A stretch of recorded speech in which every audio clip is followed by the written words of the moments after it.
Magandang umaga mga kamami! Maaga na naman ako nagising ngayong araw na ito. Biyernes kasi ngayon. Wala lang, flex ko lang yung araw ngayon. Pagkagising ko nga, agad ako nagsaing para baon ng aking anak.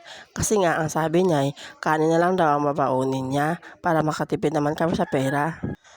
May mga kaklase nga siyang kanin lang din yung dinadala. Kaya sa amin niya, kanin na lang din yung dadalhin niya. Ayan, so maaga pa nga, nagwalis-walis na rin ako dyan. Tinignan ko nga itong cellphone ng asawa kung anong oras na, alas 5 na pala. Nung nagising ako, nagising na rin ang aking anak. Kaya ang sabi niya sa akin, maliligo na daw siya. Total, gising na rin naman siya. At habang naghihintay sa aking anak, ay nagwalis-walis na nga ako dito. Para naman, pagbalik ko galing eskwelahan, ay malinis na nga itong bahay. Hindi ko pa nga malinisan ang kwarto kasi nga natutulog pa ang asawa ko at ang aking bunso. Dahan-dahan nga lang ang aking mga galaw dyan kasi nga baka magising sila. Mahirap na, baka umiyak na naman ang bunso ko. Pagkatapos ko maglinis dito sa sala ay pumunta na ako sa kusina at nagwalis-walis na rin. At itatapon ko na nga rin pala itong basura ko kagabi. Para naman hindi mamaho, baka mag-amoy basurahan ang bahay ko. Pagpasok ko ng bahay, tapos na maligo itong ate ko. Ayan o, nag-flex pa ng kanyang sarili na tapos na siya maligo. Nakaka-proud talaga itong aking anak, napaka-independent. Chine-check pa nga niya ang kanyang buhok kasi baka raw may bula pa. At nung makita niyang wala na nga, ayan, natuwa na siya. At habang naghihintay sa akin na matapos ang aking trabaho, ay binuksan niya muna yung TV. Manonood muna daw siya ng TV habang naghihintay sa akin.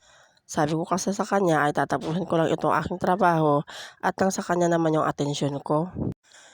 Nick Jr. nga pala yung pinapanood ko sa kanya para naman hindi niya makita yung mga ibang palabas na hindi angkop para sa kanilang mga bata. Nanonood sila ng Nick Jr. at natututo naman sila kasi nga ay nagbibilang, nagsosolve yung problem yung mga pinapanood niya. Okay na rin yung ganyan kahit maadik sila sa TV, at least may natututunan naman sila sa panonood ng TV kaysa naman lumalaya sila tapos pagod, pawis at nagkakasakit na sila sa sobrang laro nila. At natapos na nga ang aking trabaho kaya ang attention ko sa kanya na. Inumpisahan ko na nga patuyuin ang kanyang buhok para naman kung aayusin ko to ay hindi nabasa. Kailangan itong patuyuin na maayos para naman kung isusuot niya ang kanyang damit ay hindi na mababasa kasi nga tuyo na ang kanyang buhok. At inumpisahan ko nang suklayin ito ang kanyang buhok. Magic sulod nga pala itong ginagamit ko para naman kung may kuto at lisa siya, madadala nito. Alam niyo naman kung paano yung buhay ng mga bata sa paaralan, di ba? Kapag wala ang mga nanay at saka mga teacher, naglalaro talaga sila. Pawis kasi ang nagiging sanhi ng kuto at saka lisa at init ng araw. At may nakuha pa nga akong isang kuto dyan sa buhok niya. Buti na lang, nadaanan to ng suklay. Kung hindi, ay mangingitlog at mamimisa ito. Dadami ang kuto at saka lisa sa kanyang ulo.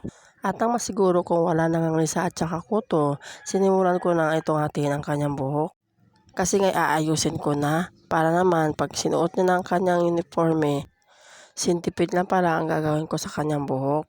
Hindi pa naman ako masyadong expert sa paggawa nito pero inaaral ko talagang mabuti para naman hindi na ako mautos sa iba. Mabuti na rin yun na alam ko paano para naman kahit saan na kayo magpunta, anong oras man ay pwede kong gawin sa kanyang buhok para naman malinis siyang tignan. Nahirapan at natagalan nga ako sa pagsintipid ng kanyang buhok kasi nga ay magalit talaga itong bata at mareklamo. Huwag ko nga raw hilain ng malakas kasi nga masakit na yung ulo niya, masakit yung anit ng kanyang buhok. Kaya nga sabi ko sa kanya ay huwag siyang magalaw para madali kami matapos. At nang matapos ko nang ayusin yung kabilang buhok niya ay sa kabila naman. Nakita niyo naman, di ba, madilim pa sa labas pero nung natapos ako dito ay maliwanag na. Naghahanap pa nga ako ng posisyon na komportable ako kasi mahirap talaga itong sintipid. Pangit kasi kapag lukot-lukot yung buhok ng bata. Alam niyo naman, tayo mga nanay talagang mabusisi. Struggle talaga ang mami niyo dyan. Kasi ngayon nag-aaral pa lang kung paano gawin. Buti na lang at nakuha ko kung paano at hindi na ako masyadong nahihirapan.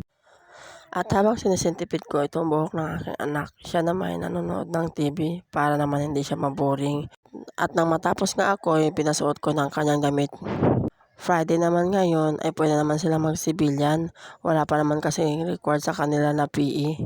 Hindi pa kasi nagmi-meeting ang mga parents. Kaya hanggang dito na muna po ang aking video. Abang-abangan nyo na lang po ang susunod na aking video. Maraming salamat po sa panonood. Hanggang sa uulitin. Sana'y patuloy kayong sumuporta sa amin hanggang dulo. Malaking tulong po ang inyong suporta. Salamat!